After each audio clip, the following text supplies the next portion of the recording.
আসসালামু আলাইকুম প্রিয় দর্শক, শুভেচ্ছা নিন। গুরুত্বপূর্ণ একটি নিউজ, সেটি হলো যে উমরা ভিসার মেয়াদ কমেছে সৌদি আরব। তো নিউজটি আমরা দেখব। উমরা ভিসার মেয়াদ কমেছে সৌদি আরবের সরকার। আগে এই ভিসার মেয়াদ থাকতো আরবি চন্দ্র বর্ষপঞ্জির একাদশ মাস জিলকদের 29 তারিখ পর্যন্ত।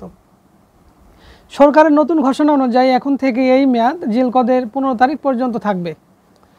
অর্থাৎ ভিসার মেয়াদ কমানো হয়েছে 14 দিন। রোববার এক সরকারি বিজ্ঞপ্তিতে তথ্য নিশ্চিত করেছে সৌদির হজ ও উমরাহ বিষয়ক মন্ত্রণালয়। বিজ্ঞপ্তিতে বলা হয়েছে, সরকারি সিদ্ধান্ত অনুযায়ী উমরাহ ভিসার মেয়াদ হ্রাস করা হয়েছে। এখন থেকে উমরাহ ভিসার মেয়াদ হবে 15ই জিলকদ পর্যন্ত। প্রসঙ্গত, জিলকদের পরের মাসের নাম হলো জিলহজ। এই মাসের 8 তারিখ থেকে হজ শুরু হয়, শেষ হয় 13 তারিখে। প্রতি বছর বিশ্বের বিভিন্ন দেশ থেকে লাখ লাখ মুসলিম হজ করার জন্য সৌদিতে সমবেত হন। বুঝতে পারছেন যে হজের এই মাস শুরু হওয়ার জন্যই মূলত উমরাহ ভিসার মেয়াদ কমিয়েছে সৌদি সরকার। তাদের একটি বড় অংশ, অর্থাৎ হজযাত্রীদের একটি বড় অংশ আসা শুরু করেন জিলকদ মাস থেকে। জিলকদের পরই হলো জিলহজ মাস। মন্ত্রণালয়ের কর্মকর্তারা জানিয়েছেন, হজযাত্রীদের আবাসন ও চলাচলের সুবিধার জন্যই এই পরিবর্তন আনা হয়েছে উমরাহ ভিসায়।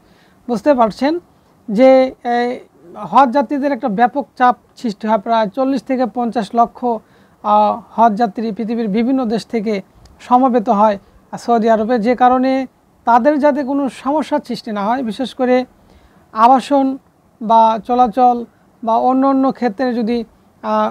ক্ষেত্রে সমস্যা না হয়, সে কারণেই মূলত সৌদি সরকার এই উমরাহ ভিসার মেয়াদ কমিয়ে দিয়েছেন। প্রিয় দর্শক, গুরুত্বপূর্ণ একটি নিউজ শেয়ার করবেন।